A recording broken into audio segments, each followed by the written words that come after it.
Ilang insidente ng pagnanakaw sa mga lansangan ng Metro Manila nahuli kam. Kaya para kayo hindi mabiktima, dapat maging alisto. Panoorin po ang report na ito. Makikita sa video ang tipikal na eksena ng daloy ng trapiko sa may kahabaan ng TM Calao.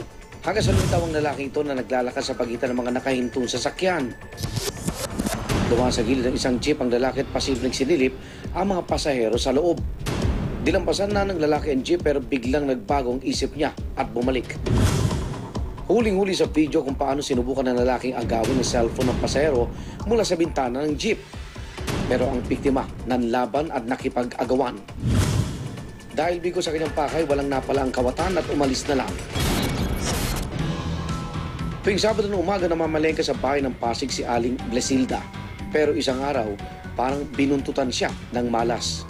Yun, sumakay na kami. Madami kaming bit-bit na bayong. Ako sa loob, sabi ko sa anak ko, doon ka na sa labas sa tabi ng tricycle.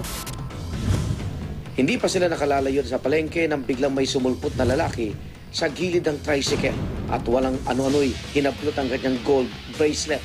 Kumaripas palayo ang snatcher. Tinangkapang habulin ni Nanay Blesilda ito pero hindi na nila namataan sa mataong lugar. Parang araw itong bulang naglaho. Ang kaso ng snatching ang pandurukot ay kabilang sa pinakatalamak na krimen na nangyayari sa mga pampublikong lugar.